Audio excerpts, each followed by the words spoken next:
Welcome everybody back into Nerd Sesh. As always, I'm Carson Bremer and alongside me is Logan Camden. And today we are continuing our NBA season previews with the Southeast Division.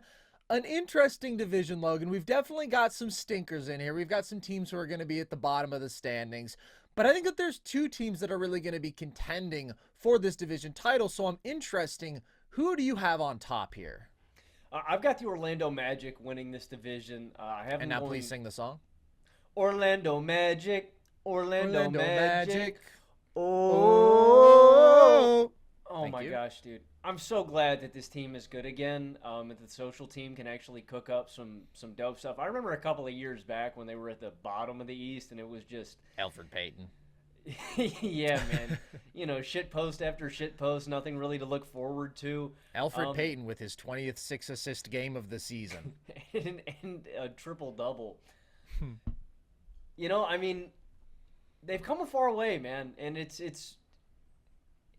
I'm really happy for the Magic, man, and that song has inspired generations, dude. True. The big question to me about this team is how much better can this offense get? And I really like that the added shooting that they've added here with Kentavious Caldwell-Pope, a 40% three-point shooter, a 40% catch-and shooter.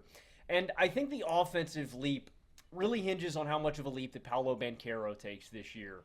He had a hell of a playoff debut. I mean, it was even more impressive than I expected, and I've been very high on Paolo. In 7 games in the first round series, he put up 27 points, 9 boards, and 4 assists on 55% true shooting. That included 3 30-pieces and obviously the massive 38-piece in Game 7. And the biggest question to me about Paolo and his leap is, does he reliably and tangibly improve as a jump shooter? In the playoffs, he shot 59% on pull-up jumpers and 55% on mid-range jumpers. That's a huge improvement from where he was in the regular season at 40% on pull-ups and out of the mid-range. So I think we could see a bit of a leap there, but I think expecting what you got from Paolo in the playoffs is just a little bit early to expect that kind of leap reliably. Again, that's just an outlier. A 19% increase on pull-up jumpers, a 15% out of the mid-range.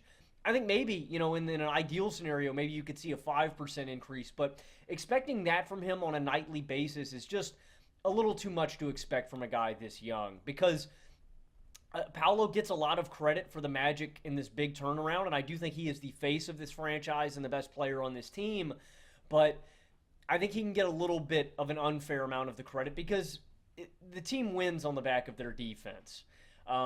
Along with that, I think another big question for this offense and Paolo's improvement is how much he improves as a playmaker. I already think that Paolo's a good passer and a ball handler, but how much better does he increase and how much more rim pressure does he exert? I think Paolo can reach another level as an offensive player by weaponizing his physicality in this big frame more, by getting downhill more, and that's just going to create little ripple effects throughout this offense, collapsing the defense more, creating easier opportunities, and the added shooting. That should be another ripple effect. Wendell Carter can space the floor. KCP is an elite floor spacer. And, him getting downhill more is just going to make this offense a little bit, it's going to give them a higher ceiling. Along with that, I think another big question about this offense, Carson, is Franz Wagner. And does his jump shot return? I was really disappointed in Franz's volume and efficiency in the playoffs. I just expected more from him. I think Franz is a really, really special player.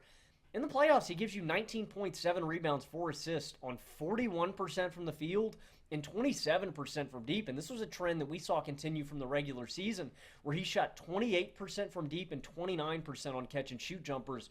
This is a guy that was over 35% from deep in his first 2 seasons. It was just really uncharacteristic. And this is an Orlando team that is already a little bit kind of clunky, and they didn't have a ton of shooting, and so having another non-shooter out there in Franz is just really problematic. But I think you can bank on this team being really good because of their defense. They were number 3 in defensive rating last season. They were tied 4th in rebound rate. Point blank, this is a jumbo-sized roster with an elite defense, and that's going to keep Orlando competitive in a lot of games against every team in the league. I think it makes Orlando a really tough out regardless of their offensive improvement in the playoffs too.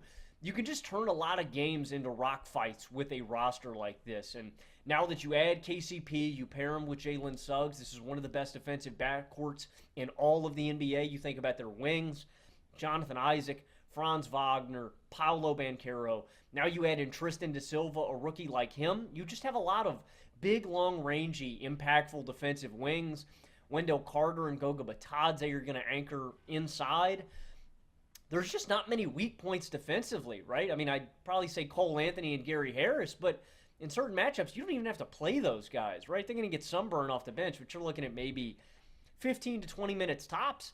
And I haven't even mentioned a guy who's going to feature way more prominently this year, and that's Anthony Black. I'm really intrigued this season in the role that he's going to play. Obviously, they don't re-sign Markelle Fultz, so somebody's going to have to fill in for those minutes. And he's a swing guy for me this season, Carson, where, you know, he's another pesky playmaking hound of a defender. He's 6'7" with a 6'7.5" wingspan. He shot efficiently from the field last season, but I'm really intrigued to see in minutes how he's going to help improve this defense. But that's why I'm really confident in this team winning this division. I think you can bank on the defense being great. They're going to rebound the hell out of the ball.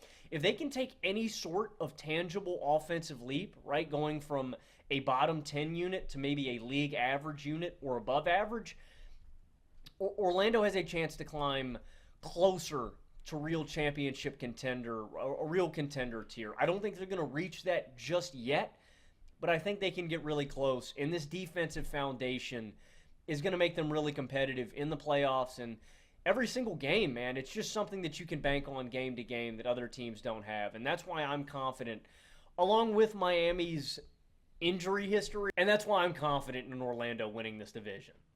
I agree. I'm with you. I think the Magic are the top dogs here. They're going to be an excellent defense. We can basically guarantee that. I think that they damn near have the best defensive backcourt in the NBA. Now, I would still give a slight edge to the Celtics with Drew and Derek White, but Suggs and KCP are a phenomenal duo there. You've got two big 6'5" guards, good athletes, good length. Suggs is just an insane person, motor that doesn't stop. KCP, one of the best transition defenders in basketball. Like, they can apply ball pressure, they can hound a variety of smaller wings and guards on the perimeter. They're just going to be a problem to deal with. And then you got a very good wing defender in Franz. You have an all-world defensive forward in Jonathan Isaac, who I would be interested in seeing play more at the 5 this year because he rebounds like a 5. He protects the rim like a 5, like at least solidly in those respects. And then you just have such ridiculous switchability.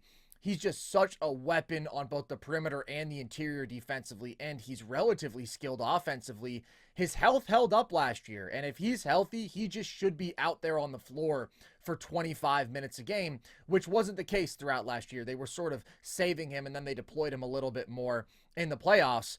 But they're going to be an elite unit on that side of the ball, even without elite rim protection, which you don't get from Wendell Carter Jr. as your starting 5 because the wings, the perimeter personnel, is just that awesome. And I really like bringing in KCP. I do think he's a great fit here. I think he is fundamentally a winning basketball player. And you pair him with Suggs. We have been looking for paths to Orlando having an easier route to high-level offense, right? A really dynamic shot-creating guard would give them that. But if you weren't going to add a player in that archetype, then you might as well have two absolute defensive hounds, two 40% three-point shooters, two guys who are going to run the floor hard in transition. Like, that's what you get from the Suggs-KCP combo, and I think it's very effective. But I do think that this team's ceiling comes down to the offense, and I think, as you mentioned, it comes down to two guys. It is going to be determined by Paolo Banchero and Franz Wagner. Franz is awesome at so much out there. Like, I have been high on Franz since his rookie season. He's elite in transition, one of the best transition scorers in basketball. He was an 84th percentile isolation scorer last year, 73rd percentile pick and roll scorer. He just has a really impressive ability to play at his own pace, to shift gears out of pick and roll. Pretty elite driver and finisher, and a really good playmaker at his size. So he's checking all those boxes, and again, as a plus defender. But he has to find his shot. It was bad last year, 28% from 3 in the regular season. It was bad in the playoffs, and it was bad in the Olympics. And that just changes who he is. If he had just shot 36% from deep last year, Logan, These are his theoretical numbers. If he had just shot 36%, which is what he did in his second season and damn near what he did in his rookie season, he would have been a 21 point per game guy on 61% true shooting. You would look at that and say, that's a pretty awesome season, but he has to get it going to be more viable off ball, to be a little bit more effective on ball, but it's really more off ball as a catch and shoot player where I think he has to improve. And the other thing that we need to see out of him, especially come playoffs time, is consistent aggression, because he had a very up and down series against the Cavs, but they're just so limited in terms of creation. Like, you need he and Paolo both to be consistently imposing their will on the game, and it felt like there were a few instances in which it's okay, Paolo is going out there and he is putting on these tough shot making displays and he's doing everything that he can to carry this group, and Franz is just kind of out there. I think to reach this team ceiling, Franz needs to tap into his own offensive ceiling as a creator, and that requires more aggression. And then for Paolo, I do think we're at an interesting place with him in terms of the discourse, because we talked about this last year. There is the conflation of rising young star, his potential, and what he is right now. People often want to just slap the final version they can see of this player on them currently and say that's how good he is. And they can overrate guys because of that. And especially when he's on a good team and he's the face of the offense, you can get some disproportionate credit. As we've talked about, Orlando was a good team because they were a great defense last year. They were actually significantly better in terms of on-off with Paolo off the floor. So I think he probably got a little bit overrated in the present, but he is a damn good basketball player. He was in his second year, for God's sakes. I thought what he did in the playoffs was outstanding. Not sustainable, because you're not going to shoot 55% from mid-range when you're a 40% mid-range shooter, but awesome nonetheless. It was what his team needed, and he kept them in that dogfight. Wouldn't have been possible without him just playing an unbelievable series. But I do think there are some areas in which he can clearly improve this year. First thing that I want to see, and I think that we will see this out of him, is more consistent downhill pressure and actually finishing at the rim. He eats up free throws. He's a good drive and kick playmaker, but I want to see him finishing at the rim more. He was 38th in restricted area attempts last year, and he was 10th in mid-range attempts. And part of that is spacing, right? Where he has to attack these clogged paints, and so his tendency is instead to pull up and avoid all that traffic. Part of it, though, is also, I think, just on him being a little bit too willing to settle, considering what an absolute tank of an athlete he is. And I think that's where KCP changes the dynamics, right? You just have another dynamic, reliable spot-up shooter on the floor. And if Franz has a bounce-back season as a shooter, now you're talking about everybody around him is a legitimate threat from beyond the arc.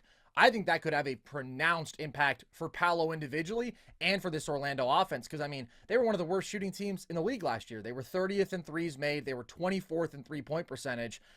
I think they could be a good shooting team this year with KCP, with a Franz bounce back, maybe with a little Paolo improvement as well.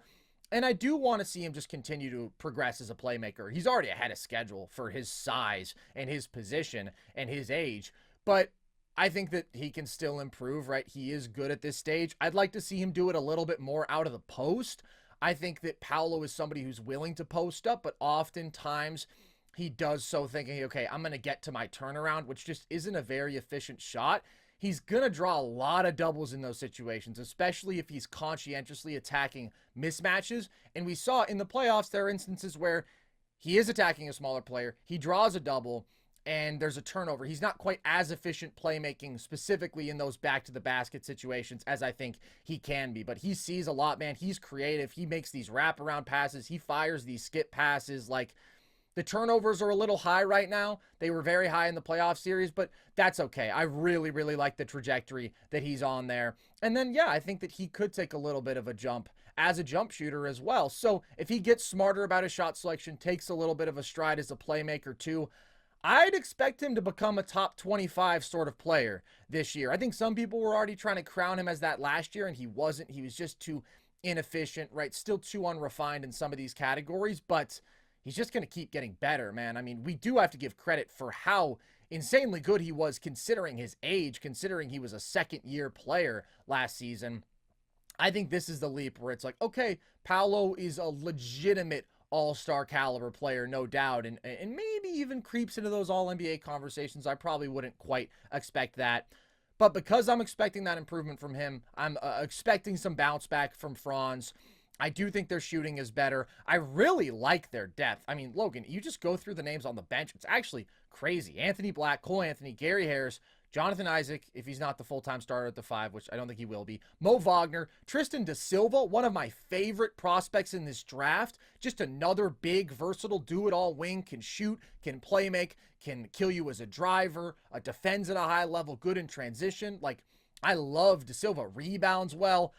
I don't think he's going to play much because the front court is so crowded here, but hey, he's just another great pickup for them. And then you get Batadze back on the super cheap. Like, they are a team that is relatively impervious to injuries outside of their 2 absolute key guys, because I do think like they have so many quality replacement options. So all that considered, I think they're going to be an elite defense. I think they should be an average offense this year as opposed to a bad offense last year. 22nd in offensive rating in the regular season, offensive rating under 105 in the playoffs. I was impressed that they pushed the Cavs as hard as they did, because I just thought that offense is going to be too limited. Like, that team couldn't win a playoff series.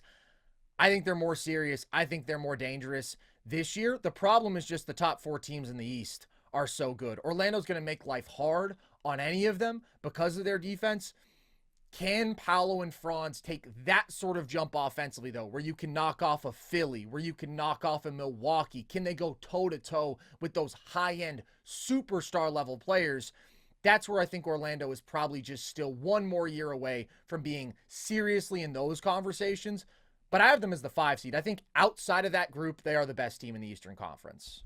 I completely agree, and I think they're going to make life really tough on those teams. And it's going to take a leap during the regular season, but it's going to take a really good series, right? I have them going 53-29. I think they're going to improve off of their. Whoa! Yeah, dominant regular season for the boys. I think Orlando's going to be. I think you can bank on them being a really good regular season team just because of this defense. I look at Orlando kind of like how I look at like Minnesota last year in some ways, and I just mean with the consistency of this defense, right? I think they lack the top end guy, like, because I think Anthony Edwards is already stamped as a top 10 sort of player. Once Paolo gets there, this is a serious team, and if Franz can continue the trajectory he was on after the first 2 seasons, if he can get that jumper back, I think they've got the guys offensively. If Suggs and KCP can shoot the ball the way that they have been, I really believe in this team long term. And my expectations, I think Paolo's destined to be a top 15 guy in the league one day. I don't think it's going to be this year, but I'm so confident, man. Just a 6'10 guy with this kind of frame, 250 pounds. He's just so strong. Can already handle and play make. Like, he's just so far along for such a young guy in this frame. I think he's going to be the total package. Like, I'm looking at a guy that, sort of in that Jason Tatum kind of mold. I don't know if he's going to be as impactful defensively or rebounding the ball, but I think he can be as good of a playmaker, driver, and scorer.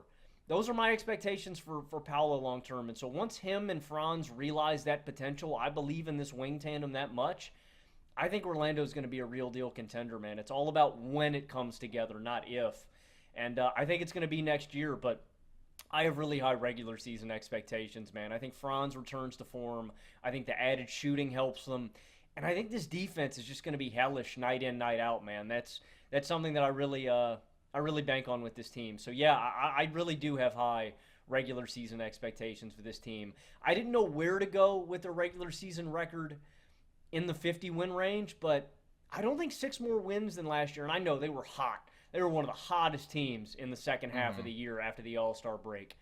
I don't think 6 wins is too much of an improvement to ask off last year. I know it's a lot of regular season wins, but I am expecting a really good regular season from Orlando. I have them winning 49 games. I just think the East is better this year, and I think if it's healthier, like, it's just going to be a little bit tougher to rack up wins, but I still think they improve. And I think that the gap in how I view them as a team versus last year is bigger than what just the raw regular season record would suggest. The Tatum comparison is an interesting one for Paolo, and I think that I've thrown that out there before just in terms of the position and, like, the level I think you could expect Paolo to reach. There are people I know who think like after Wemby, this dude has the highest ceiling in the league. I don't agree with that. I was higher on Chet in their class. I still am higher on Chet. I just think he has basically the ideal modern big man skill set on both sides of the ball. And there's stuff that Paolo needs to figure out in terms of efficiency, shot selection, defense, what ceiling can he reach there that we've talked about. But one advantage that he does have over a Jason Tatum is his ability to do legitimate big man stuff offensively. Like that's part of what was so crazy about Paolo as a prospect. He's 6'10", 250, bro. He is a tank who handles like this, who moves like this. And we saw him more involved as a screener this year. I want to see him continue to tap into that. And that's where having a legit high-end ball handling guard alongside him who could manufacture those looks for him would be great. Because right now, he does a good bit of popping in those situations, right? I would like to see more hard rolls. I would like to see just in general more of Paolo putting his head down and going through people. Again, he already gets to the line 7 times a game, but I just think he's capable of doing it even more. He's that sort of freak physically. I think top 15, maybe even back into top 10 is a reasonable ceiling to expect him to reach. I also think over Tatum, he's going to be a significantly better playmaker. Like, I think Paolo's a dude who could rack up 7.5 assists per game in this league and be up there for like the best playmaking forward in basketball. I've been really quite impressed with him there. But again, we're still just in year 3 for Paolo. This is a young Orlando team. Very good, very promising. Don't think that they're going to be in those contending conversations just yet. So next up, Logan, you hinted at it. I don't really think there's much of a conversation. Miami is in that second spot for you. What are you looking for out of them? I mean, my first question about this team is Miami finally going to be healthy? Last season alone, Jimmy missed 22 games. Hero missed 40 games. Josh Richardson missed 39 games. Kevin Love missed 27 games. And this hasn't just been a last year thing. Like, it's year after year. Miami just gets bit by the injury bug. It reminds me of, like, the Ravens in the NFL. Like, it just – I don't know why they have bad luck in that department. It just always seems to bite them. But I think you can bank on this team being really good in the regular season again because of their defense. And that's a theme with a lot of teams. If you have a good defense, if you have a good defensive culture, if you've got one of the best defenders on the planet like Miami does and Bam Adebayo, I can bank on you still being a good regular season team regardless of if you're super healthy or not. It's just ingrained in this team and their culture, and they're exceptionally well coached, and I think they've got good personnel. So I think they're going to be a good regular season team, but I don't really look at Miami as a real deal contender. I think they're just too limited offensively. I even see a higher ceiling, I think, with Orlando. And I know some people may take issue with that when they hear me say that. But it's like, you have to think, we're years removed now from, Jimmy being able to go superhuman and this team just going crazy shooting the basketball. And I also think the East is so much more talented than they were a few years ago. Also, Miami had to have some crazy things break their way in all of their runs to make it happen. Like, Milwaukee is better. Philly is way better, right? Boston is way better than they were. And I still think this team is just too limited offensively. Rozier and Hero certainly give them the best scoring backcourt they've ever had at full health. But I don't know if that's enough. And I think Jimmy Butler has regressed a little bit athletically. And I don't think he can impose his will on the game to game, the way he used to. Bam Adebayo has improved offensively, but I still think he's limited as a self-creator and scorer. And so barring, a leap from like a Nikola Jovic or a Jaime Jaquez, I just think they're too limited offensively for me to look at them as a real deal contender. That being said, I do think Miami can improve defensively, and that may seem crazy, but I'm really, really high on the addition of Kel'el Ware. Like, I think he can make this team even more dangerous defensively. He's going to give this team some versatile lineup combinations. First of all, it finally gives Bam a backup big that lets him rest. I know they've had Kevin Love. Kevin Love's 6'8". Like, you were still losing and something. 62 years old. Yeah, and he's ancient. And still white. Just in terms of vertical athleticism. 100%. 100%. That's a huge component. Being white, yeah. Athletically, to be clear. So when you have Bam off the floor, you're really undersized. You're going to get out-rebounded, and you don't have a real impactful defensive big. So now you have that with Kel'el Ware. This is a 7-foot-tall guy with a 7'4" wingspan, and he makes their defense even more deadly. He's a really good rim protector. But even outside of filling in for Bam when he's off the floor, it gives you some lineup versatility where you could slot Bam in at the 4 spot, put Kel'el Ware at the 5, and just wreak havoc on teams. Kel'el Ware is a really, really good defender. I'm really high on him, and I was high on him as a prospect. He's a really good vertical athlete. But you think about some of Miami's weaknesses last season. They were bottom 10 in rebound rate last year. Matching up with some of these big physical athletic teams, they just couldn't hang. Ware changes that dimension. He changes the geometry of this defense. And if you're thinking it's going to take away from what Miami does offensively, he showcased some shooting touch and some floor spacing last year. He shot the ball well from deep. I'm a little skeptical if it's really going to translate at a high level. Again, he only shot 1.3 three-pointers per game last season, but he shot at a 43% clip, and you got some glimpses of some post-scoring touch, shooting some turnarounds, some fades from the elbow and further inside. I'm really happy that Miami picked this kid up. I think he's going to be impactful immediately, and he gives them a higher ceiling defensively and a more consistent defensive floor because he can give you 20 to 30 minutes a night either alongside Bam or off the bench. I think they hit a home run by getting him, and they've just got more depth than they had a few years ago. So I think they've got more depth. I think they've got a more consistent floor. I'm just not sold on the ceiling, right? I think Jovic is going to give you good minutes. He's a versatile wing. Jaime Jaquez is going to give you good minutes on a nightly basis. He's a versatile wing. Kel'el Ware is a super impactful young guy. I just think they're still missing, and I feel like I'm beating a dead horse because everybody says this about Miami year in, year out. They're still missing that high-end offensive creator from the guard spot, and it's just a rare archetype. You're not going to be able to find guys like that. But this is going to be a competitive team. I think they're going to win a lot of regular season games. I think they're going to be in the playoff picture. And when it comes playoff time, like Orlando, Miami's not going to be an easy out. Jimmy's going to crank it up a notch. Bam is going to wreak havoc defensively. I think Ware changes some things. They've got more depth than they did a few years ago. And if Hero and Rozier can be healthy, you do have some scoring from the backcourt spots. So I don't look at Miami as a real deal contender that could get to the finals or win the title the way some people have those expectations because of a reputation that Miami has built year after year. But I do think they're going to be a really tough out. Like, Miami's not going to go down without a fight. And you have a couple things break your way, maybe an untimely injury or something like that to a top-tier contender, and maybe Miami could play the upset. I'm not going to bet on it, but Miami's not going anywhere. They're going to be a tough out, and they're going to be a really competitive team this year. I like a lot of what Miami's done over the past few years to build themselves up, right? They haven't blown it up. They haven't committed to a full rebuild. I like the fact that they've stayed competitive, and I do think they've improved and gotten better.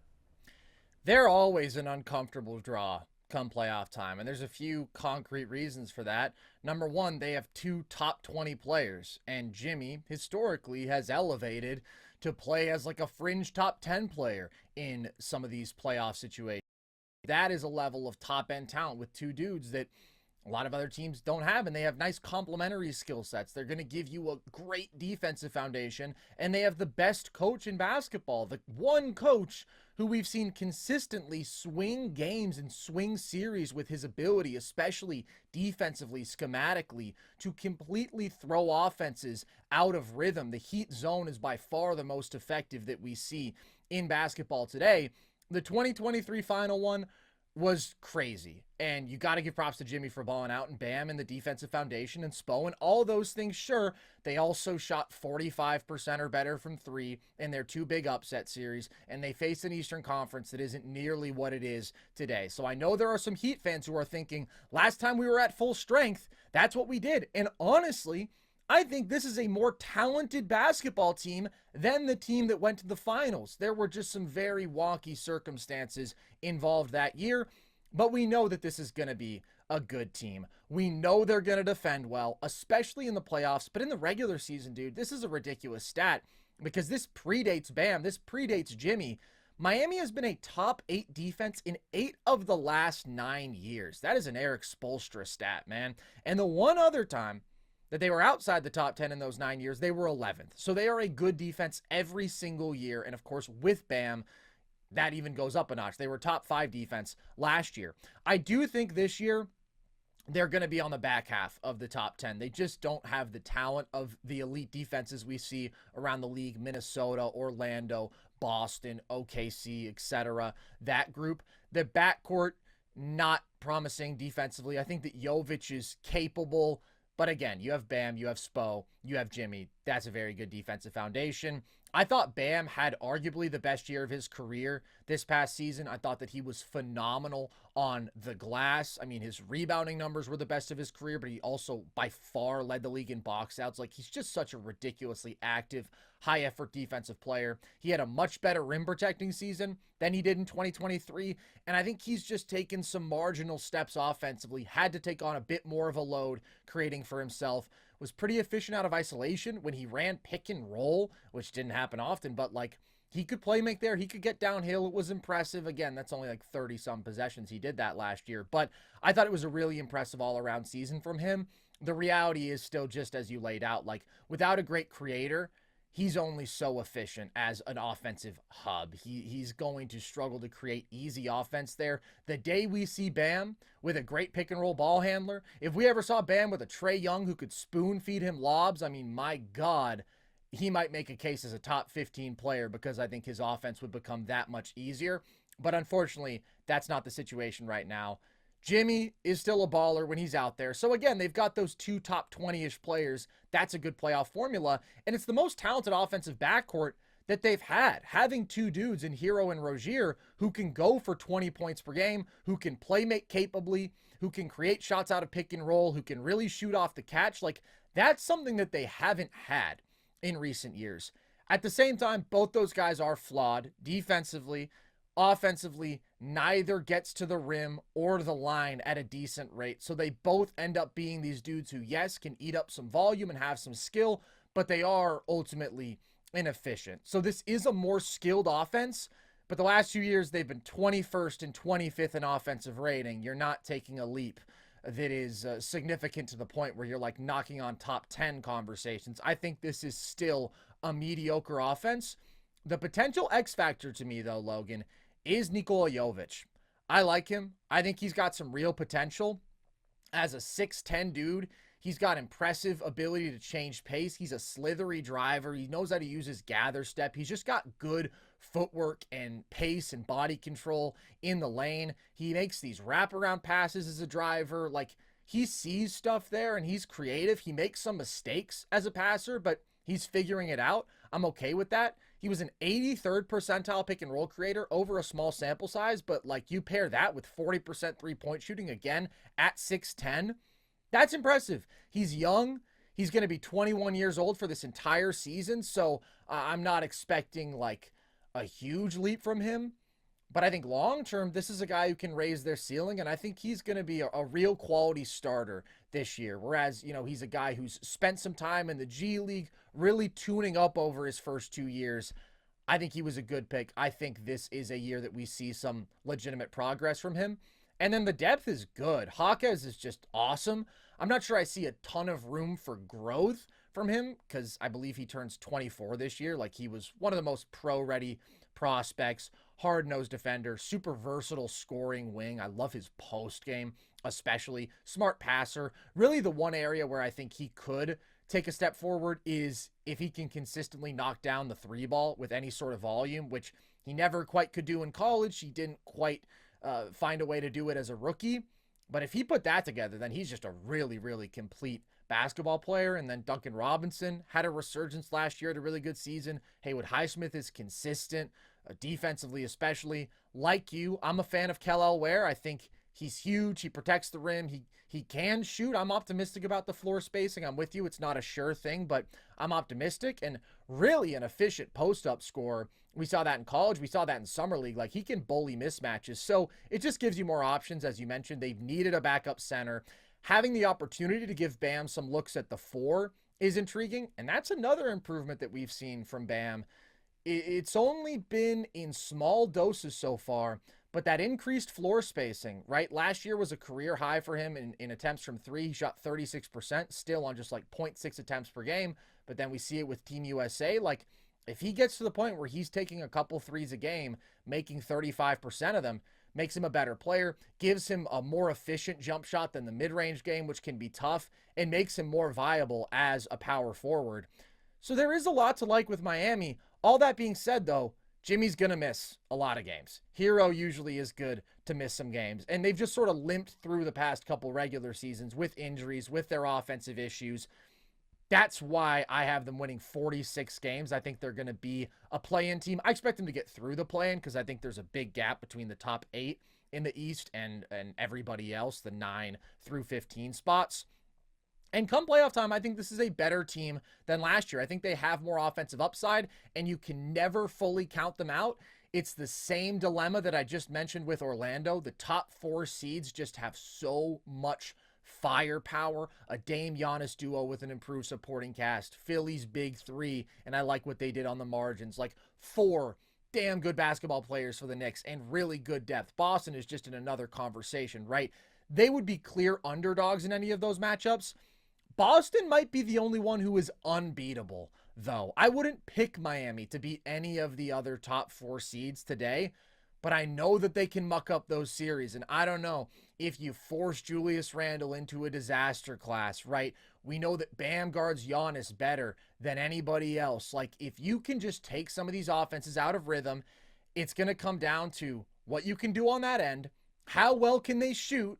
Because the 2023 run, they needed some outlier shooting. And what level can Jimmy reach? Because that's the component that I think I'm a little shakier on at this point. Playoff Jimmy is a real thing. Like, he's had some unbelievable runs in 2020, in 2022, in 2023, but he's 35 years old now, and he's still damn good when he's on the floor. But can you expect him to not just take a playoff leap in volume, but also stay healthy throughout a run in which he's taking on that sort of load? I just wouldn't bet on that at this point with the health record that we've seen from him over the last couple years. Yeah, I think that is the X factor for the Heat. Having another classic Miami upset run. I have them winning 48 games. I think the health factor is going to swing back in their favor a little bit this season. I still am concerned about it a little bit. I'm glad you brought up Jovic. The Heat were 8.5 points per 100 possessions better overall with Jovic on the floor, and they were actually nearly 5 points better offensively with Jovic on the floor. Again, it's not a super large sample size, but I mean, Miami was playing like a top 5 offense in basketball with Jovic out there. I mean, he makes a really meaningful difference, and I think you see some of his limitations as like the guy in the playoffs just because they're down Jimmy, right? It's the Tyler Hero and Nikola Jovic show, but as a supporting piece, he's really, really massive, and he's a big swing factor. Like, if he takes a meaningful leap, I also think he's grown, man. I think he's 6'11 now, Carson. I think he's gotten even taller. The Jason Tatum measurements, the Ben Simmons measurements, always growing. Since he's gotten taller. Also, yes, man, Ben Simmons, if you haven't seen, is back to practice. He's going to be an all-star again this year. Huge, huge development. That's another big swing factor in Miami's favor. But I agree with you wholeheartedly, man. I think they're better than the team that went to the finals. And you can never count them out, man. It always creeps up when it comes playoff time. Can Miami pull off the upset like they always manage to do so? I wouldn't bet on it.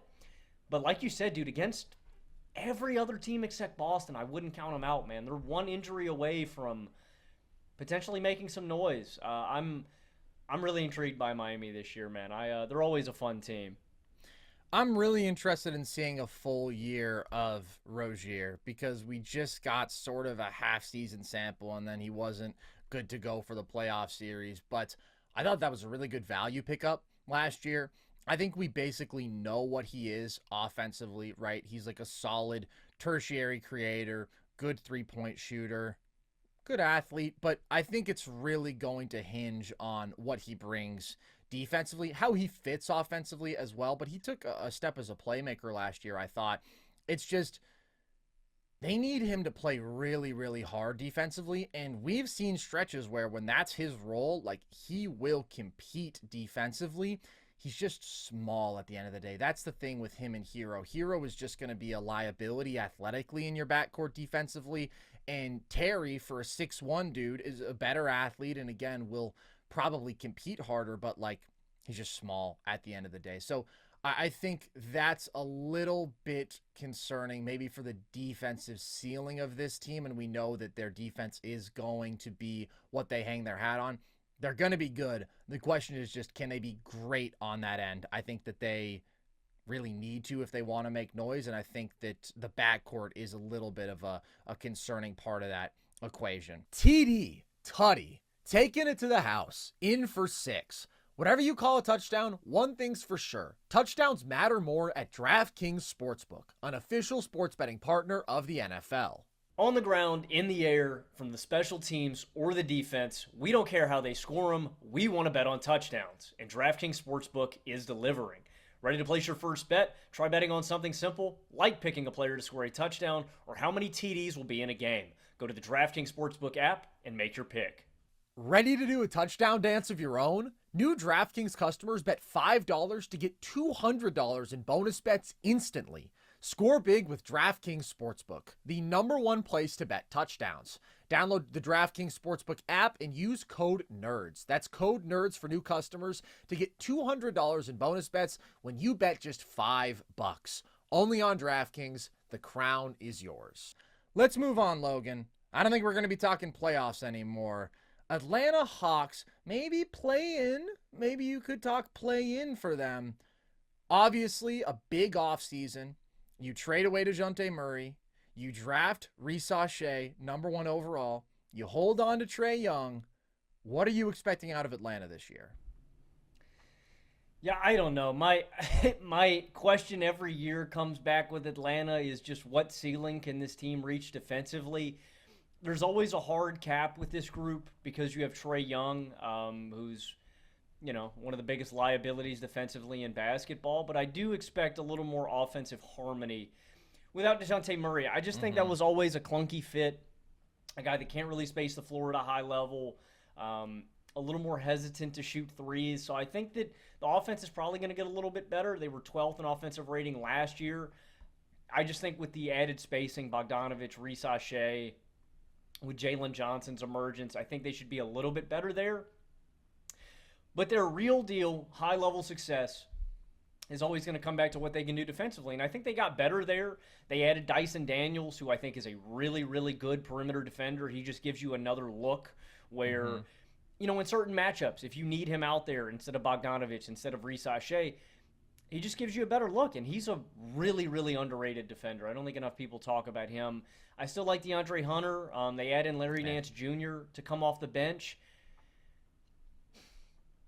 But I only have this team winning 34 games, Carson, and another big question for me is, does this team last to the trade deadline? As you mentioned, it was a strange offseason. There's always questions about Trae Young getting moved, and I want to be clear about something. I don't see Trae Young getting moved by the trade deadline, but I wonder if there are other assets that get moved. And there's just some sort of organizational turmoil that I come back to with Atlanta that just unsettles me, that leaves me uneasy. I don't know. I just don't have faith in this team being cohesive with chemistry. They're talented, and there's a lot of things that I like. I like Onyeka Okongwu. I like Kobe Buffkin. I like Clint Capella. I really like Jalen Johnson. I think Trae Young's one of the best offensive engines in basketball, but they don't mesh. Atlanta just has never clicked. They've never fit. And there's just some sort of, underlying organizational turmoil that I don't buy into. And so I wonder if some pieces get moved by the trade deadline. Yeah, there's just not a harmony in Atlanta that I don't buy into. And I don't think Reese Shea is going to have a really good rookie year. No. I think he's probably one of the worst #1 overall picks that we've seen in some time. I would have taken Alex Sarr. I think he was just a better prospect, and I know he had an underwhelming summer league. We'll talk about him here in a little bit because he's in Washington. But Reese Shea brings some floor spacing, but he's really, really underwhelming in other areas. He's slight of frame. I don't think he's going to be a super impactful defender immediately. I think he's kind of limited as a self-creator. Over 40% of his shots came from behind the arc last season. he's really limited in terms of what he brings outside of floor spacing. So yeah, man, I like Trae Young. I like some of these individual assets. We've been saying this for a couple of years now. I just don't think they fit. I don't think this puzzle really fits together. So yeah, I think that the lack of chemistry, the lack of a defensive ceiling here, the lack of a defensive floor really is what's going to limit this team. They were number 27 in defensive rating last year. Yeah. And I like some of the pieces they brought in, but I don't think it makes a meaningful difference in this team being a real contender. So I have them winning less games than last year. I think maybe we see some moves by trade deadline. I've got them going 34-48, and maybe, if everything goes right, sniffing the play-in again. I have them in a very similar range. I have them winning 33 games. The DeJounte loss really doesn't move me much. I was never a big fan of his. He wasn't a good fit in Atlanta to me. I think that he and Trae, there was just a little bit of inherent combativeness there with how much they both needed the ball in their hands. He's a low efficiency player. He wasn't engaged defensively. Atlanta didn't get the defender that I think maybe they thought they were based on some of his earlier years in San Antonio. They were a better team without DeJounte on the floor when Trae was out there. They were plus 3.5 in terms of net rating with Trae on the floor, DeJounte off. Their offense was almost 4 points per 100 possessions better when Trae was just out there alone. Say what you want about Trae defensively, but boy, can that man run an offense if you just let him run high pick and roll, Spain pick and roll, put shooters around him, put rim finishers around him. Like, he's going to get you a good shot damn near every time down the floor. That's what we've seen. I mean, you think about the offense that he led to be number 2 in the league a few years ago. That's what he's going to do. When he is on the floor, you're going to be a damn good offense no matter what. Last 4 years, they're basically a 90th percentile offense with him on the floor on average. And he's got some of those components. He's got a lob threat in Clint Capella. He's just got a roll man and effective finisher there. Onyeka also with the second unit. Good, efficient finisher in the paint. He's got an elite shooter. He's got an athlete and playmaker in Jalen Johnson. Super versatile. Another guy you can run pick and roll and throw lobs to, and he can climb the ladder. Who can pop in spots, like who just does a bunch offensively. And I think DeAndre Hunter is still going to start. I don't think it's going to be Reese Shea yet. And Hunter, not my favorite player, but he can just make 38% of his threes. So you got that. I do think Bogey is just a damn good offensive player. I would definitely start him. I think some people might be looking for Dyson Daniels to have a defensive complement to Trae in the backcourt.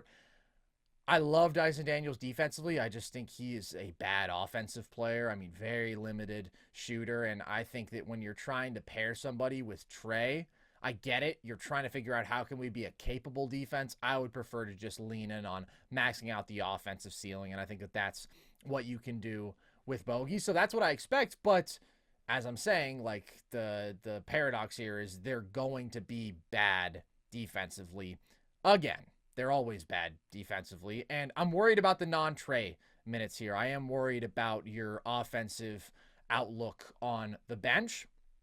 I think there's a couple key components that you're tracking if you're an Atlanta fan this year, because you're not expecting to make the playoffs, and you have sort of these two weird timelines where you have the Hunter, Bogey, Capella, Trae core that's been in place for years and is just getting older and hasn't accomplished anything since the conference finals run. And then you have these young guys who you've invested in. I'm looking at the young guys. I think that Reese Shea, obviously, being the number 1 pick, you're closely tracking how he performs. I don't expect him to start. I just think you're hoping that he can defend and shoot immediately, because the shooting at his size off movement, really impressive as a prospect. He was 42% from deep last year, but he was only 70% from the line. So that's like his main selling point as a prospect. I do think you can bank on it, but it's not a 100% sure thing, right? Like, he doesn't compare to some of the elite stamp shooting prospects we've seen in recent years who have done it over a multi-year sample size. So you got to hope that he shoots well. You mentioned he's slight defensively, but he has a lot of tools in terms of mobility and athleticism, and I think he plays hard on that end. So hope that he can defend well for his age at least. I think he should attack closeouts pretty well, get out in transition. He runs hard, brings some connective playmaking. Like, those are the traits that I think Atlanta bet on, because in no way does he project to be the sort of star shot creator you would normally draft number 1. It's just like, yeah, this guy has good 3-and-D wing traits. And as a rookie, he's certainly not going to create. I think he is going to struggle to finish at the rim because of his slightness, and we saw this last year. I would just be hoping that the core traits that you bet on are there and are impressive and solid in year one. The other dude who I'd be really invested in is Jalen Johnson, who I'm a huge fan of. I think he took a huge leap last year. He is a phenomenal athlete, great in the open floor and transition. He can roll, he can cut, he can play make. Like, he's efficient across all these different play types. He's a versatile defender, brings you some interior defense, secondary rim protection, and he can guard wings. Like, he's just this big do-it-all forward, kind of like an Aaron Gordon, I think would be a decent comparison, but he's not as strong as Gordon, and he's more fluid. I think that he has more upside as a creator.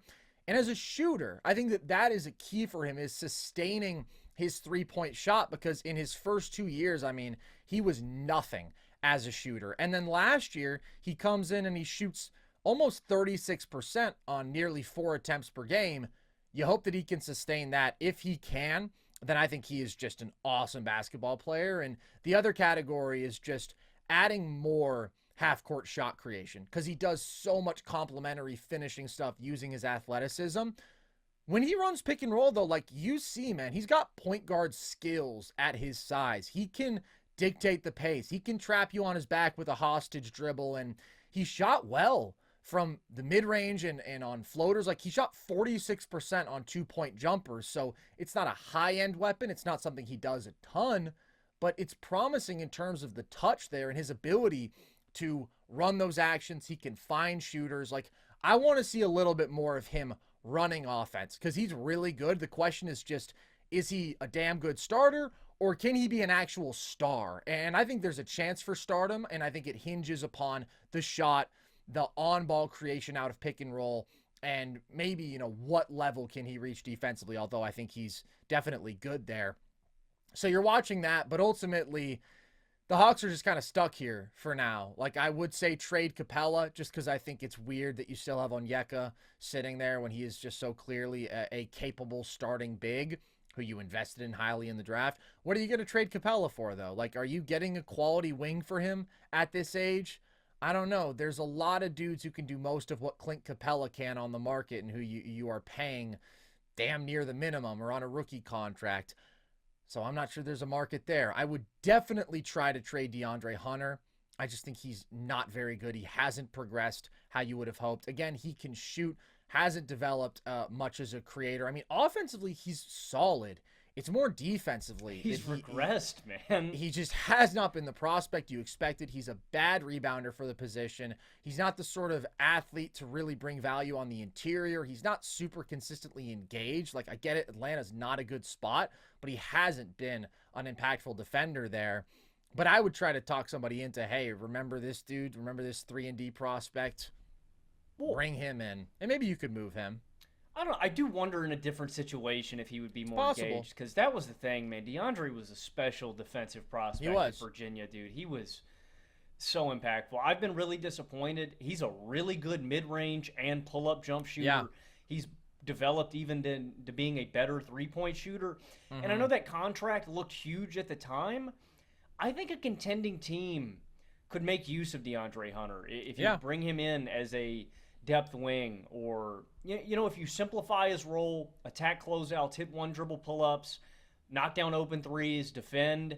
Yeah. He's never going to be a really good rebounder, but I think you could carve out a role for him. And honestly, dude, I would trade Capella for whatever you could just to open up a spot for Onyeka. I think Onyeka's better. Like, I think. And you have Larry Nance now to play the backup 5. 100%. Like, that's what I would focus on. And long-term, too, I know this would bottom the Hawks out. I think the best long-term thing for them is to trade Trae Young. Like, yeah, I think when you look at the state of this roster, all the young guys that you have, your just trajectory long-term, I think the best case scenario is getting a boatload of assets, draft picks, another young prospect that you like, and bringing him in for Trae. I just think that's the route that you can go, and Trae's your best prospect, like your best asset at this point.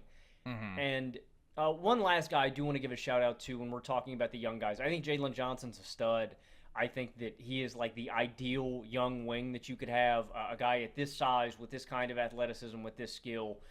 Bank on him. Make him your centerpiece of your next rebuild after you move off of Trae. The other guy I want to give a shout out to is Kobe Buffkin. I liked Kobe coming out of the draft, and I don't know if he has the kind of ceiling because I think he's a little bit limited as a playmaker. The guy's a bucket, man. He can score at all three levels. He's a good creator out of the pick and roll. I think he's got, good touch inside the arc. I think he can be a really good sixth man. I don't know what you're getting out of him as a playmaker or as a defender, but I think this is a guy who can serve you buckets, at a decent clip. So I think Atlanta's finally got to pull the trigger, man. We've been talking about this for 3 years, Carson, that they need to find a suitor for Trae and transition into a rebuild. I don't know if it's going to be this year, but I still think that's the best case scenario for this team long term. Just bite the bullet, get a bunch of assets back for Trae, and see what you can throw together. Because I also think that's the other side of the coin with Trae. Trae makes you a really good offense. Always. Can you build a winner around Trae? I don't know, but the answer is you can't build a winner around Trae here in Atlanta. Yeah. I think that's confirmed. Yeah, definitely not in any sort of hurry. And that's just what's so weird about this. It's like, how long is Trae going to be content and sit with this middling team when he got the taste early on in his career of going to the conference finals? Like, I do think that he improved defensively last year. It was a funny discourse where the narrative started popping up that, oh my God, Trae's actually a good defender, and so is Luka, and actually is prime James Harden. He was an amazing post defender. Did you know he was an amazing post defender? Trae tried harder last year, though. This is not like 2017 Isaiah Thomas, worst defender in the league, unplayable on that end. I mean, great offensively, so obviously you still play him, but like really, really, really limiting your team defense. I do think that you can build a good team defense around Trae. It just requires a lot, and Atlanta hasn't done it. So I do think that they've reached the point now. Really, once you swung and missed on DeJounte, and then you take a hard look in the mirror at where you were at with him. I mean, and you paid Dre and you paid Clint. Like, you just handcuffed yourself in so many ways. Yeah, those aren't like gargantuan contracts, though. I mean, I do think that those could potentially be movable. I would move Clint, as we talked about, if you can. And I mean, he's expiring this year, so honestly, there's a real chance. Hunter is the one that's more long term, but it's only like $23 million a year. I just mean at the time in terms of flexibility. Yeah, definitely. I mean, they locked in on a core that was not good enough to lock in on, and so if you were just to look at this objectively, I do think you would be better off trading Trae. I thought that they had an opportunity when they got the number 1 overall pick to add a really impressive young talent who they could pair intuitively with his skill set. Maybe that's Reece Shea. He wasn't my favorite choice. Or to maybe try to flip that into something else. But now you're just sitting in this weird timeline where it's like we have a rookie who is like one of the flagship pieces of our franchise, but then we also have Trae Young, who is now 26 years old, and we're not getting any better around him. Sorry, final thing here before we move on too, but I also think that kind of compounds the thing with Atlanta, the fact that they can't pick a direction, because I think if you were going to take a player with the number 1 pick, the intuitive decision there would have been to trade Trae Young and to just transition into the rebuild immediately. And if you weren't going to trade Trae Young, the logic would have said, okay, let's trade the number 1 pick and get a piece that can help Trae win now. It's just I agree. They're just stuck, man. They're just stuck. Yeah, and if you trade Capella and you trade DeAndre Hunter, like, again, I don't think that would actually make you that much worse in the short term, but just how does that look optically? How does that feel when it's like these are still, our capable, established veterans. We're moving off of them, but Trae, buddy, we need you to ride this out. Obviously, like, he's got time. He is 26. He's in the heart of his prime. He's in the very early stages of his true prime. But it's just he's been around for a minute, man. And the team is going backwards when he wants to be going forwards. And it's tough, dude. Like, you just lose AJ Griffin. I mean, that was a mid-first round pick 2 years ago. And that's just an asset wasted, unfortunately. Buffkin, he's crafty. Like he's got chops as a shot maker, and we saw flashes of playmaking as a prospect, but I wouldn't be expecting much from him this year. I mean, he couldn't really get on the floor last year, and when he was out there, it was basically just tough shots. Like against NBA level athletes, he just wasn't getting to the rim. And so I wouldn't be banking on a ton from him. I just think we'll see how long they keep Trae engaged. We'll see how long they're happy with this weird timeline because they're in a very weird spot. I want to say one last thing about Onyeka because I've been on Team Start Onyeka for at least a full year now. Yes, you're losing a little rebounding, but you'll still be good there. You're losing a little rim protection versus Clint, but by God, man, I mean, he's just a more skilled, efficient finisher. He has flashes of floor spacing that you've seen from him. He's a more versatile defender, and you're paying him like $14 million a year. Why are you paying two okay centers starter level money? Capella's regressed. Onyeka's gotten better. I've been a fan of the Big O. I just want to see him starting. But the Hawks, man, they're weird. They're in a very weird place right now, and I do think that they're destined for very mediocre, below average season. And I don't think that's going to surprise them because that's just the talent that they have on the roster right now. But you know who would kill to be mediocre, Logan? Who would kill to be below average, just below average? Either of these last two teams that we're going to talk about. Who is your fourth team in the Southeast Division? I've got the Hornets here, and I've got them going 24-58, a little bit of an improvement from last season.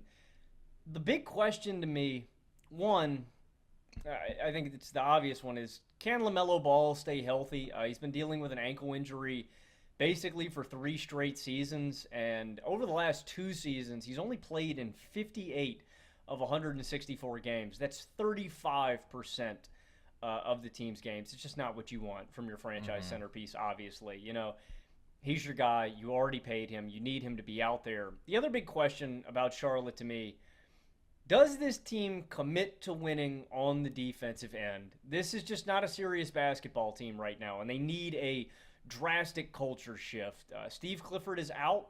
Charles Lee is in.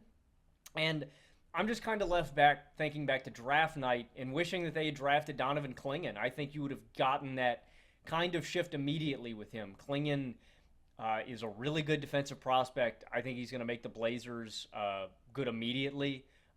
Maybe not like team impact-wise, but he's a guy that's going to play hard. He's going to rebound the hell out of the ball. He's got good defensive instincts. He's one hell of a rim protector already. And, you know, I think Salone can help them shift the culture with his play style because he's the Energizer Bunny, man. He effort all the time. Like, it just shows through the tape. Every rebound, every play he can make, he just doesn't stop. But I think Clingan just would have shifted that defensive culture more immediately, and I think he would have been more impactful off the bat. But I like the add of Josh Green. He's another guy with he's got a ton of heart. He's going to commit to doing the little things. But I don't think LaMelo Ball is a good defender. I think you're always going to struggle behind him. He doesn't give a ton of effort. And then I don't think Mark Williams is some sort of super impactful defensive big or some sort of rim protector. And you look through the rest of this lineup, they just don't have a ton of size or athleticism. And so I think that's the big hump that Charlotte's going to have to get over to becoming a real contender. One, they don't have a ton of top-tier talent. I like LaMelo Ball. I really like Brandon Miller. But they're lacking in that respect. And then they just aren't going to commit to playing defense. That's something that you just got to conquer. And I don't know what it's going to take for them to make that happen. Like, and to me, in a lot of ways, it starts with LaMelo. Like, LaMelo's your star. He's your team leader, like your de facto guy. If LaMelo's not going to play hard and commit to playing defense at a high level, why do you expect the rest of this locker room to fall in line and to do the same? So that's the fundamental limiter for me with this team. Like, they can improve talent-wise. They can get new guys in here that I believe in. Until they start playing defense at a high level, I just don't see it happening. And you couple the culture of this team with the limited defensive resources and talent that they don't have, I just don't see that happening. They were the number 29 team in terms of defensive rating last season, 119.2. You know, what can they get to this year? 25? That's not going to make a meaningful difference in you winning games. And then You worry about LaMelo staying healthy. To me, the most encouraging asset that you have on this team is Brandon Miller and how much better he gets this season. He put up Yeah. 17, 4, and 2 last year. He was really good in the second half of the season. He shot 44% from the field, 37% from deep. I think Brandon Miller could be one of the 25 best players on the planet one day. Oh, absolutely. I just hope that Charlotte doesn't ruin him or beat the will to play basketball out of him, man. He's a really smooth wing. He's got a good handle. He can get to the rim and finish there. I thought he looked way better in that aspect last year. But he's one hell of an off-the-dribble shooter and floor spacer. That's the most encouraging guy to me on this roster and what I'm watching for. How much better does Brandon Miller improve in year two? I'm very close to being out on LaMelo Ball long term just with his injury history Yeah. and him being on the floor. And I don't think this defense is going to be good. So I'm just looking at how much Brandon Miller gets, man. I have this team winning 24 games, 3 more than last year. Hoorah, hooray. Woo! Go Hornets. Yeah, it's rough here in Charlotte, man. They're kind of directionless. I don't think they're going to commit to winning on the defensive end. I think that's the first hump that this team needs to get over before they can be considered a remotely competitive basketball team. You got to feel for the Hornets, man. They're like a scaled down version of what's happened to the Hawks. Like the Hawks obviously have just always been better, but they're like, oh my God, we made the conference finals in 2021. The Hornets version of that is, oh my God, we won 43 games in 2022 when we were a top 10 offense and LaMelo was out there and healthy, and the team around him has changed dramatically since then. But things have just gotten worse and worse, and they haven't been healthy the last 2 seasons. I think this year is going to be a positive one for Charlotte relative to last season. I think they're going to be better. I don't think their injury luck can really be worse with both LaMelo and Mark Williams missing a vast majority of the season. And I do think they're more talented, but fundamentally, they're still going to suck. And there's still a lot of red flags here. And a lot of that is just about LaMelo. I feel weird about LaMelo because he's a good offensive engine. He is a crazy pull-up shooter, better than the raw numbers would indicate, I think, because the degree of difficulty of some of the shots he takes is so high. He is a dynamic playmaker, but he's just flawed enough there where he still struggles to get to and finish at the rim. It improved a bit last year, but not by enough. And so combining that with his shot selection, he's consistently a couple points below league average true shooting. He's helping their offense, no question, but like still when he's on the floor, they play as a below average offense in the last couple years. And then the kicker, of course, on top of the fact that he's going to give you nothing defensively, is that he's played 58 games in 2 years. And Logan, his new mega contract kicks in this year, man. If LaMelo doesn't start getting healthier, if he doesn't figure out those glass ankles, like that could be a pretty disastrous contract to be attached to. He's a really good offensive player, but there are just a lot of red flags with him being a franchise building block. And I don't think he's their number one franchise building block whatsoever. I think it's Brandon Miller. I don't just think that Brandon Miller is a guy who you can bank on more to be available, which he obviously is. I think he is a better basketball prospect. I am extremely high on Brandon Miller. You say he can be top 25. I think expecting him to reach that sort of third team All-NBA ceiling is what I'd look for. I think he's going to be like a top 15 to 20 guy in the league. He just does so many things at a high level. He's not just an elite shooter at 6'9", which he is, shooting off movement, curling around screens, coming around hand. He is a dead eye.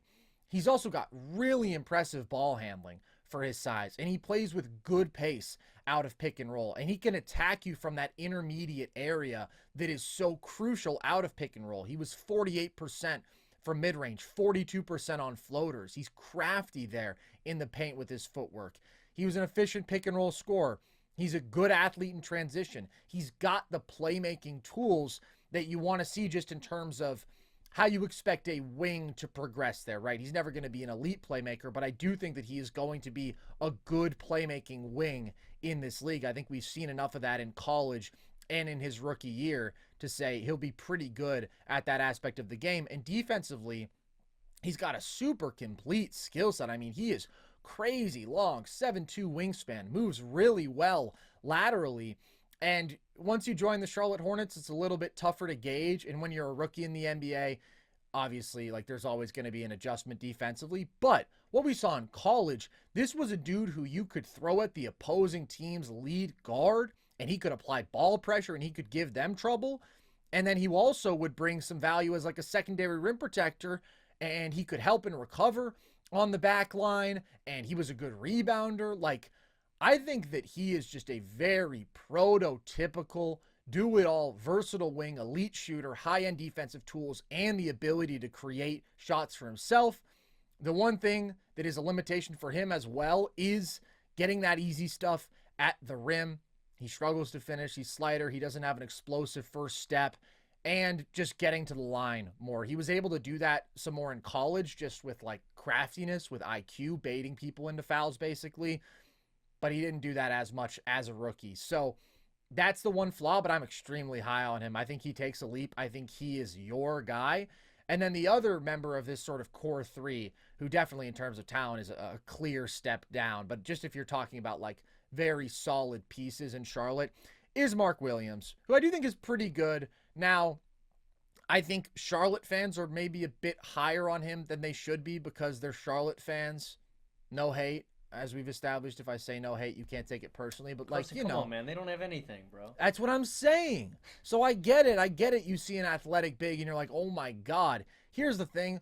Most of what he does is just like a good version of the replacement big man skill set, right? It's finishing at the rim and it's basically protecting the rim. And you can find dudes who can do that for cheap. But there are some wrinkles in there that are a difference maker for him and that could push him from that replacement level range to that like good starting big. You know, I don't think he's ever going to be like a top 10 center, but like maybe if you were talking about like a Jared Allen level player, not exactly the same in terms of play style, but like he could become that. 7 foot with a 7'6" wingspan, great physical tools. He's bouncy, he's athletic. And what I really like about his defense, which I do think is going to be the calling card of his game, is his ability to guard in space, because he was a monstrous rim protector in college. And I think he has moments where, you know, he is a really impressive interior defender, but the numbers just haven't reflected that through 2 years. And he hasn't been super healthy. It's not a huge sample size, but like both of these seasons, players are effectively shooting as well against him at the rim as their average, which for a center is not good. Now, I think based on his tools and as he just grows as a player and as a defender, you're going to be at your low point defensively as a rookie and second year player. I think that number will improve. And when you combine that with his ability to guard in space, with his elite rebounding, I do think he'll be a real plus defender in the league. And offensively, he's a good vertical spacer, right? I mean, he is that sort of big athletic finisher, and there's a little bit of shooting potential there. He's 72% from the line. He's got a little floater game. We definitely need to see more there. He was 4 of 10 on floaters last year, but listen, he's willing to attempt those little touch shots. That's the stuff that would make him very intriguing, right? If you add touch finishing, if you add the ability to space the floor, and if he taps into his defensive potential, then yeah, you're talking about like a real quality, a well above average starting big. I think that's the hope for him. He's not going to be a star, in my opinion, unless he really maxes out defensively and becomes like one of the best in the league there, which I'm probably not expecting from him. So those are your guys. Outside of that, Salon, I don't think is going to play this year. I mean, he is as raw as they come. I thought that he was a reach as is. I think there's a lot there athletically. He's going to have to show that he can shoot the ball consistently. He's going to have to just put together a more complete offensive game, period. I don't think that happens this year. The rest of their wings are fine. Trae Mann played well last year, showed some playmaking chops, some pull-up shooting. Nick Richards is a solid backup 5. Like, you look at all this, and collectively, again, with the wings, Miles Bridges, Josh Green, Grant Williams, Cody Martin, it's fine. They're a fine basketball team on paper. But unfortunately, my expectation is that LaMelo misses half the season or more. And if that happens, well, then guess what? I like Trae Mann. I don't want him being like my lead creator in terms of ball handling. And you are going to suck defensively. I like Brandon Miller and I like Mark Williams. Young dudes like that with the pieces around them aren't going to anchor a capable NBA defense. So you're going to be bad on both sides of the ball when LaMelo's not out there. When LaMelo is out there, I think their offense could be average and their defense is still going to suck. So I have them winning 27 games. I do think that there's a difference between them and like the Wizards in terms of talent. The Hornets, if they're healthy, just have more dudes who I look at and I say, yes, you are a legitimate NBA player, or yes, you are a young guy who I think is legitimately good right now. But the defensive outlook is not good. I don't think LaMelo is saving this offense single-handedly. And when he's not out there, which unfortunately I think is going to happen a lot, it's going to be awful. Yeah, it's going to be rough. But I do like some of the pieces, and I think Mark Williams, if they believe in him enough, I think that's got to be why they passed on Klingon, right? You have to believe in Mark at that spot. And Yeah. I think there's reason to be encouraged, but he's not going to single-handedly transform this defense or anything like that. I think he's going to have to get better as a rim protector. But he's got tools, man. He is big as hell and athletic as hell. Like, it's rare that you have that kind of combination in a guy like that. He's an intriguing young piece, but they're just a few years away. I'm really nervous about LaMelo, man.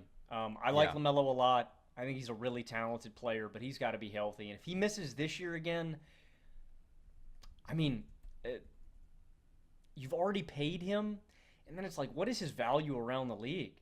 You know, because it's like, who wants to trade for an injury-prone guy who's never available?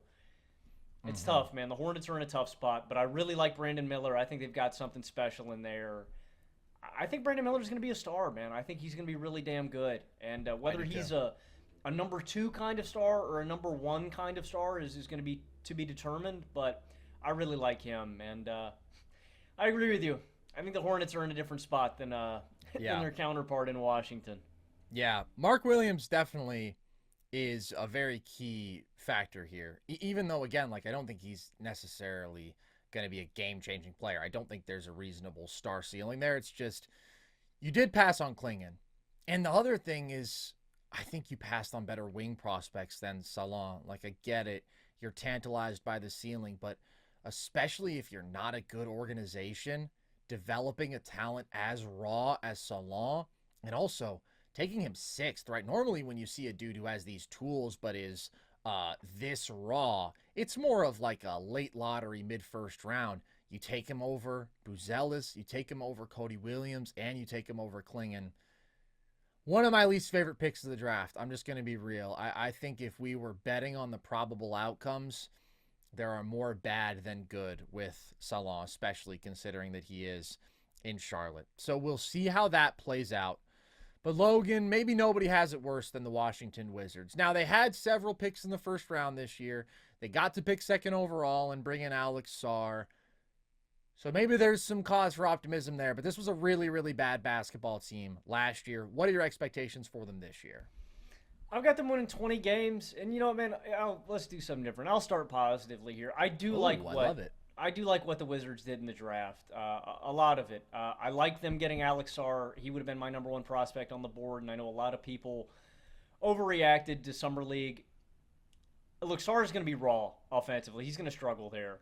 He doesn't play physically. He's not a physically imposing player at this point in his career, and he likes to shoot his jumper. So I don't think you're getting a ton out of Sarr offensively, but he should improve their defense, and he should be really impactful there from day one. He's really fluid for a guy this size.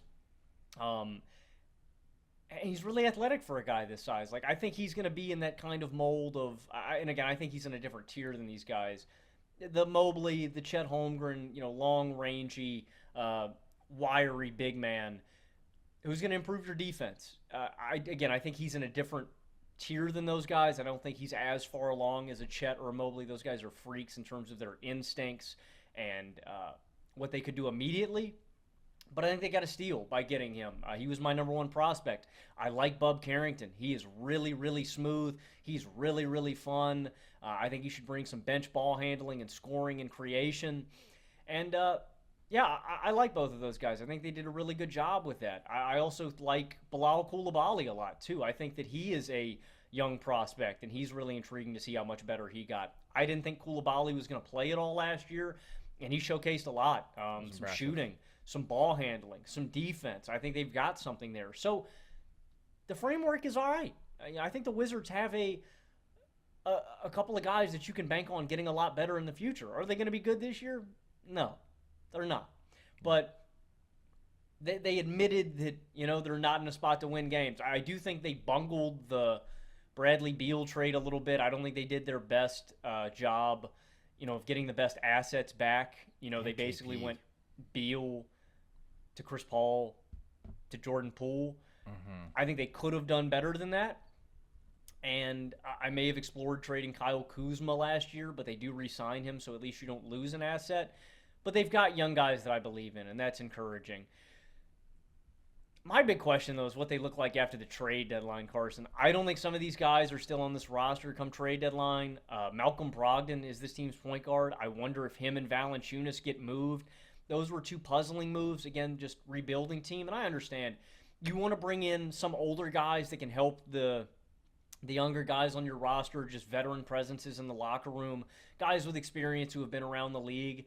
And I will say, I think that bringing in a guy like Valanciunas is going to be helpful for Sarr immediately, because I think Sarr is just a little slight of frame right now to play the 5 spot. I think he wouldn't be a really good rebounder, would probably get moved around by some of the big men. So having a guy that's bigger is good for him alongside Sarr immediately. But again, Valanciunas doesn't fit your timeline. Malcolm Brogdon doesn't fit your timeline.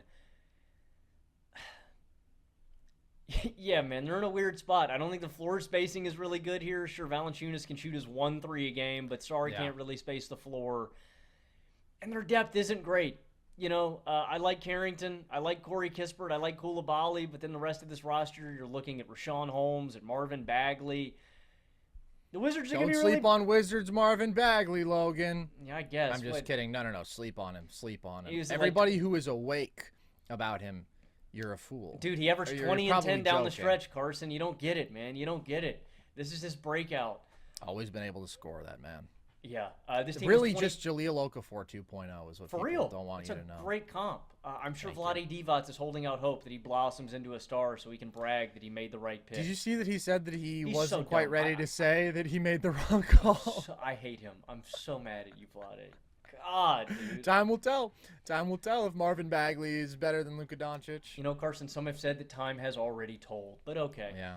This team was 25th in offensive rating, 28th in defensive rating, 27th in net rating last season. They've got a star-studded scoring duo in Jordan Poole and Kyle Kuzma that will lead them to the promised land, to a ton of victories this year. This is a rebuilding roster. I don't know how many guys on this team are going to be there next year, but I like some of the young talent here, and that's basically what it's all about. Very similar to Charlotte. How much better does Alex Sarr get? How much better does Bub Carrington get? Does Bilal Coulibaly blossom this year? That's what you're looking for. But there's no winning expectations here or any kind of culture.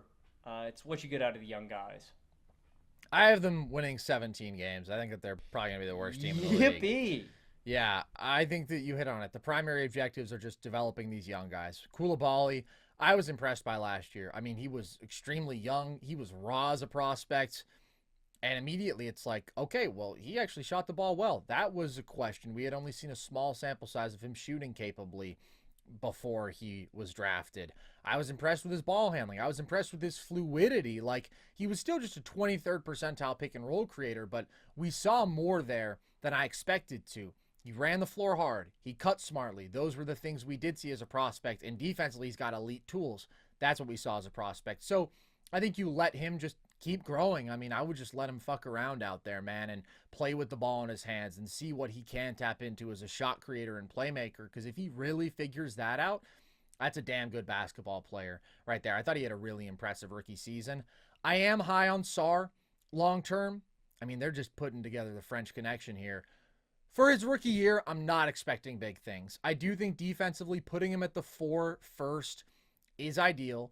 I mean, he is a multi-positional defender. I think he can protect the rim at a high level. It's really just holding things down on the glass physically, right? I think that he can still fill out his frame a little bit more. So it makes sense to start him at the 4. Offensively, though, he's going to have to shoot better, and he's going to have to take fewer jumpers, because we saw the flashes of him as a floor spacer, as a prospect. That's part of the intrigue with him offensively. There's not a star path offensively for Alex Sarr. It's just, can he be a good offensive player And him becoming a solid jump shooter, floor spacer is part of that. But like, it was brutal in summer league. So, he's got to be selective there, and he just has to be more accurate.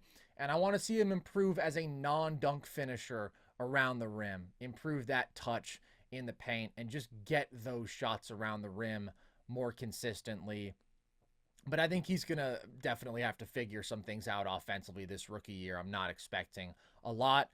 I'm excited to see what Bub Carrington brings. I mean, he is just a smooth operator, man. He is just tough, as the kids would say. Smooth handle, smooth, tough shot maker, creative playmaker. He's got a ways to go too, though. I mean, he does not get to the rim or finish at the rim with consistency at this stage. We'll see what he is defensively. Probably not going to be much as a rookie for the Washington Wizards. I think that he is definitely intriguing because of that shot-making skill set, but whenever you don't have that foundation of getting to the rim, there is a potential for some downside there. So we'll see with him. Keyshawn George, their last first-round pick, I think is fine. Very good three-point shooter. Has some playmaking chops. Also going to struggle to finish at the rim. Probably not a year one contributor. Like, he was only playing 23 minutes a game at Miami. So he could shoot, and we'll see how well he defends. Yeah, I think he's a good defender. I think he's got some upside still there. a rookie. Still a rookie, though. A young rookie who, again, like, wasn't a featured piece of his okay college team.